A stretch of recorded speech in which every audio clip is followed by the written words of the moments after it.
வணக்கம். நமது உடலை பாதிக்க வைப்பது 4 விதிமீறல்களே. இதனை தவிர்த்தால் உடல் குணமாகும், உடல் இயக்கங்கள் சீராக இயங்கும். நமது உடல் வெளிப்படுத்தும் உணர்வுகளை மீறுவது தான் இந்த இயற்கை விதி மீறல். இதாங்க இயற்கை விதி மீறல், வேற ஒன்றும் கிடையாது. இந்த இயற்கை விதி மீறல்களால் இப்போ உடல்ல உயிரணுக்கள் இருக்காங்க, கோடான கோடி செல்கள் இருக்காங்க. இந்த விதி மீறல்னால இந்த செல்களுக்கு கழிவுகள் தேங்குகின்றது. இந்த கழிவுகள் ரசாயன கழிவுல மாறுது.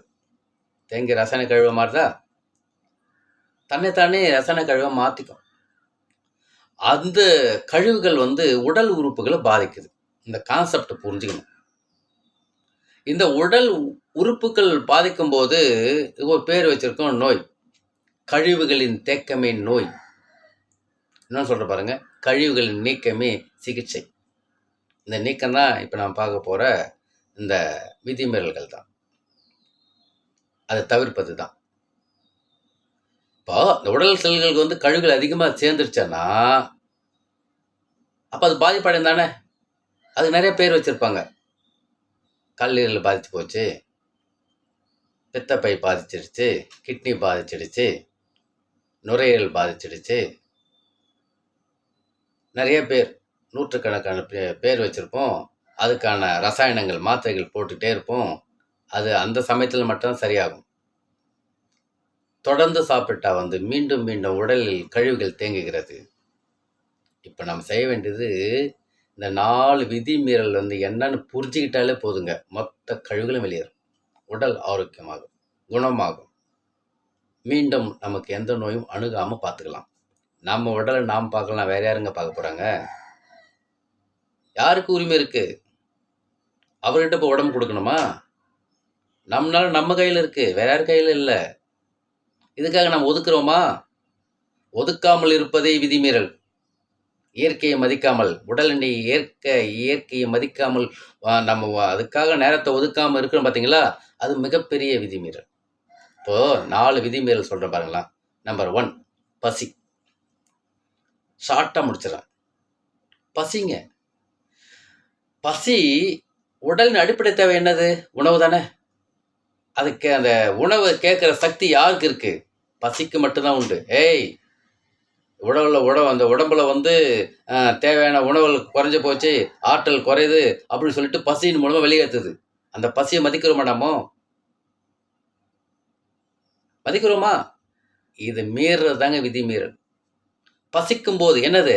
பசிக்கும் போது சாப்பிடாமல் இருப்பது விதிமீறல். பசிக்காத போது சும்மா சும்மா சாப்பிட்டே இருப்பாங்க, அடிக்கடி சாப்பிட்டுருப்பாங்க. அதுவும் விதிமீறல் தான். அளவுக்கு அதிகமாக சாப்பிட்றது, வேகமாக சாப்பிட்றது, ஒரே டேஸ்ட்னு சொல்லிட்டு ஒரே பொருள் சாப்பிட்றது, அதிகமாக ரசாயன உணவுகள் சாப்பிட்றது, துரித உணவுகள், ஃபாஸ்ட் ஃபுட்டு.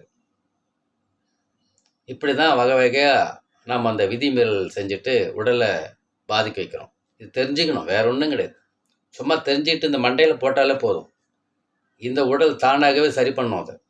ஏன்னா எந்த நேரத்தை என்ன வரும்போது ஞாபகப்படுத்தும். நாம் அதை தவிர்த்துடலாம் ஈஸியாக. இந்த விதிமீறல் மீண்டு வரலாம். 2வது விதிமீறல் தாகம். அதை விட மோசம். தாகத்தில் பயங்கரமாக உடலை வரைச்சிக்கிறோம் நம்ம. தாகம் இருக்கும்போது தண்ணீர் குடிக்காமல் இருப்பது.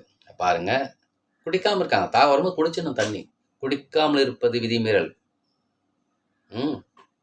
தாகம் இருக்காத போது சும்மா சும்மா தண்ணி குடிச்சிட்டு இருப்பாங்க. இது மாபெரும் விதிமீறல், உடலுக்கு செய்கின்ற துரோகம். தண்ணி குடிக்கும்போது அந்த தண்ணி சுவை உணர்வு அறியறது கிடையாது.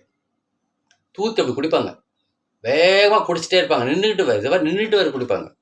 யார் ஒருத்தர் நின்று கொண்டு தண்ணியை வேகமாக தூக்கி குடிக்கிறார்களோ அவங்களுக்கு இரணேயா பிரச்சனை வரும். அப்போ உடல் பாதிப்பு வருது பார்த்தீங்களா? அப்போ இரணேயாவில் கழிவு சேருமா சேராதா? அவங்களுக்கு யாரெல்லாம் அந்த ஹிஸ்ட்ரி எடுத்து பாருங்க. அப்போ தண்ணி குடிச்சவங்களுக்கு தான் இருக்கும் இரணியா. தாகம் இருக்கும்போது அதுக்கு பதிலாக தண்ணி குடிக்க மாட்டாங்க. என்ன குடிப்பாங்க தெரியுங்களா? பானம் குடிப்பாங்க. அதுவும் விதிமீறல் தான். சிலர் குளிர்ச்சா சில்லுன்னு குடிப்பாங்க. பெரிய துரோகம், உடலுக்கு நம்ம செய்கின்ற துரோகம். கத்தி எடுத்து வெட்டுறோம் நம்ம உடம்ப, பாதிப்படைய வைக்கிறோம். அப்போ உடல் செல்கள் கழிவுகள் தேங்கும் தானே, எப்படி சரியாகும்?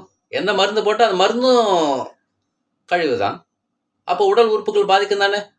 அப்போ விரல் எடு, கால் எடு, கை எடு, கட்டுப்போடு, பெட்டில் படு, ஆப்ரேஷன் பண்ணு, கழிவுகள் தேக்கம்தான். தாகத்தை 3வது விதிமீறல் சொல்கிற பாருங்க, இது ரொம்ப மோசம் நம்ம செய்கின்ற தவறு. தூக்கத்தை மதிக்கிறதே கிடையாது. நம்ம இன்றைய உலகில் ஓடிட்டே இருக்கணும். தூக்கம் என்பது உடலுக்கு புத்துணர்ச்சியை அளிக்கும் ஒரு அடிப்படை வேலை. அது அடிப்படை சேவை பண்ணுது, சர்வீஸ் பண்ணுது. தூக்கம் எப்போ தூங்கணும்?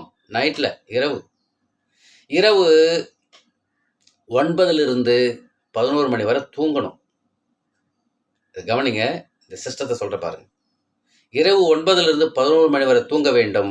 இரவு 11லிருந்து 1 மணி வரை தூங்கித்தானாக வேண்டும். இரவு 1லிருந்து 3 வரை தூங்கியாக வேண்டும். இந்த சிஸ்டத்தை யார் பயன்படுத்துகிறாங்களோ அவங்க உடல் எந்த நிலை பாதிப்பு இருந்தாலும் சரி, ஹார்ட் அட்டாக் வரவே வராது. இதை மனசில் போட்டுருங்க. சின்ன சின்ன தவறு தாங்க, தெரியாமல் செஞ்சுட்டு இருக்கோம். தெரிஞ்சு தெரியாமல் செய்கிறோம். இது ஒரு ரகசியம், ஊர் அறிந்த ரகசியம் சொல்லலாம். அதை நாம் மதிக்கிறதில்லை. சில நேரம் கிடைக்கும் போது தூங்குவாங்க, எந்த நேரம் பார்க்கறது கிடையாது. காலையில் 8 மணிலேருந்து தூங்குறது, 9 மணிலேருந்து தூங்குறது, மதியம் தூங்குறது, ஈவினிங் தூங்குறது, 6 மணிக்கு தூங்குறது. இது பெரிய விதிமீறல். தேவைக்கு குறைஞ்சி தூக்குவாங்க, தூங்கிட்டே இருப்பாங்க சிலர். இதெல்லாம் தவறு தானே. சிலர் மருந்து போட்டு தூங்குவாங்க, இது பெரிய தவறு தானே. யார் இல்லைன்னு சொல்கிறது? செயற்கை தூக்கம் அது பேர். செயற்கை தூக்கத்துக்கெல்லாம் அந்த இயற்கை உடல் சப்போர்ட் பண்ணவே பண்ணாதுங்க. உடல் என்பது இயற்கை, செயற்கைக்கு எதுவும் சப்போர்ட் பண்ணாது. இயற்கை தான் செய்யணும். முள்ளு தாங்க ஒன்றா இணையும். அந்த முள்ளால் தான் எடுக்கணும். இயற்கையால் தாங்க செய்யணும். நம்ம செயற்கையால் செய்யவே முடியாது. செய்தால் அது உடலுக்கு செய்கின்ற துரோகம். இதுவும் விதிமீறல் தாங்க. 4வது கடைசியான ஒரு விதிமீறல் சொல்கிறேன் பாருங்க, ஓய்வுங்க. ஓய்வு என்பது உடல் சோர்ந்து போகுதுன்னு அர்த்தம். அப்போ தான் வேலை செஞ்சுட்டே இருப்பார், அது விதிமீறல். சிலர் எப்பவுமே ஓய்விலே இருப்பாங்க, ரெஸ்ட் எடுத்துகிட்டே இருப்பாங்க, அதுவும் விதிமீறல் தாங்க. ஓய்வு பற்றி சொல்கிறேன் பாருங்களா. ஓய்வு என்பது தூக்கம் கிடையாது. நீ தூக்கம் நினச்சிடாதீங்க. அது எப்படி சொல்கிறேன் பாருங்களா. ரொம்ப நேரம் ஓடிட்டே இருக்காரு. ஓடிட்டே இருப்பவர் நிற்பது ஓய்வு. நின்று கொண்டே இருப்பவர் அமர்வது ஓய்வு. அமர்ந்து கொண்டே இருப்பவர் நிற்பது ஓய்வு. படுத்து கொண்டே இருப்பவர் அமர்ந்திருப்பது ஓய்வு. எந்த நிகழ்வுகள் தொடர்ந்து செய்கின்றோமோ அதிலிருந்து ஜஸ்ட் வேறு நிலைக்கு மாற்றுவது ஓய்வு. நீ உட்காந்துட்டே இருக்கப்ப நான் கொஞ்ச நேரம் அப்படியே வரேன், அதுதானே ஓய்வு. அதுதான் அந்த நிலையை மாற்றுவது. இதுதான் ஓய்வு. ஓய்வு என்பது தூக்கம் கிடையாது. இந்த 4 விதிமீறல்களை சொல்லிட்டே வந்தாங்களா, இது இந்த மண்டையில் போட்டாலே போதும். இந்த மூளை செல்களினுடைய நரம்புகள் அது அவங்களே வேலை செய்வாங்க. எந்த நேரத்தில் நமக்கு அவங்க ஞாபகப்படுத்தும் போது நாம் அதை தவிர்ப்போம். அப்படி தவிர்த்துட்டோன்னு வச்சுங்களா, உடல் ஆரோக்கியம். மீண்டும் சொல்கிற பாருங்க, உடலின் கழிவுகள் தேக்கம் அது நோய், அந்த கழிவுகளின் நீக்கம் சிகிச்சை. அந்த சிகிச்சை என்பது தான் இந்த 4 விதிமீறல்கள் தவிர்ப்பது.